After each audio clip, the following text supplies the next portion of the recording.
আন্তর্জাতিক অপরাধ ট্রাইব্যুনালে শেখ হাসিনার বিরুদ্ধে আদালত অবমাননার মামলায় সিনিয়র আইনজীবী AY মশিউজ্জামানকে অ্যামিকাস কিউরি নিয়োগ দিয়েছেন আদালত।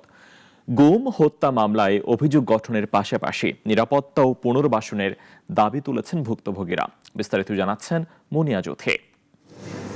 ২২৭ জনকে হত্যার লাইসেন্স পেয়েছি। গাইবান্ধার এক আওয়ামী লীগ নেতার সঙ্গে কথিত টেলিফোন কথোপকথনে এই বক্তব্য দেওয়ার পর ট্রাইব্যুনালের তদন্ত সংস্থা প্রমাণ পেয়েছে এটি শেখ হাসিনার কণ্ঠ। এরপরই তার বিরুদ্ধে আদালত অবমাননার অভিযোগে ট্রাইব্যুনালে নোটিশ ও পত্রিকায় বিজ্ঞপ্তি জারি করা হয়, কিন্তু হাজির হননি শেখ হাসিনা। এমনকি তার পক্ষে কোনো আইনজীবীও আদালতে ব্যাখ্যা দেননি।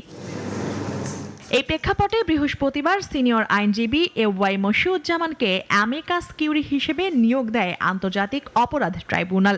একজন অ্যামিকাস কিউরি নিয়োগ করেছেন এই মামলায় মতামত গ্রহণের জন্য এবং আদালতকে সহায়তা করার জন্য।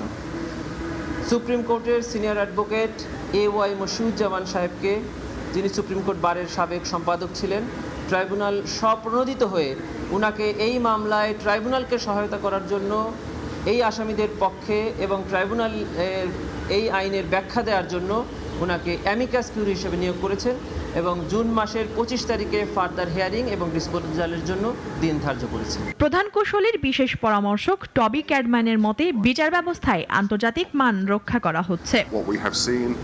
There have been changes to both the substantive and the procedural rules of the tribunal to bring it more in line with international standards. There will be, of course, additional amendments that need to be made, and that's one of the things that I'm working on closely with the Chief Prosecutor.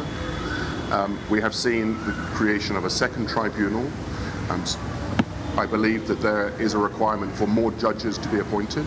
এদিন ট্রাইব্যুনালে 14 বছর আগে পাবনায় ছাত্রদল নেতা শফিকুল ইসলামকে গুম ও হত্যার অভিযোগে সাবেক স্বরাষ্ট্র প্রতিমন্ত্রী ও বর্তমান ডেপুটি স্পিকার শামসুল হক টুকু সহ 12 জনের বিরুদ্ধে অভিযোগ দায়ের করা হয়।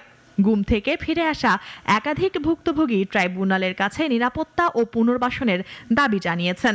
ছাত্রদলের একজন অকুতোভয় সৈনিকের অপমৃত্যুর বিচারের দাবিতে আজকের আন্তর্জাতিক অপরাধ ট্রাইব্যুনালে আমরা অভিযোগ দায়ের করেছি এবং আমরা ন্যায় বিচারের আশা করছি। আইনের শাসনের প্রশ্নে ফের সরব আন্তর্জাতিক অপরাধ ট্রাইব্যুনাল। প্রমাণ আর প্রত্যক্ষ অভিজ্ঞতা সামনে এনে বিচার চাইছেন ভুক্তভোগীরা। আমাদেরকে বিভিন্ন ভয়ভীতি দেখায়। মুনিয়া জোথি, নাগরিক, ঢাকা।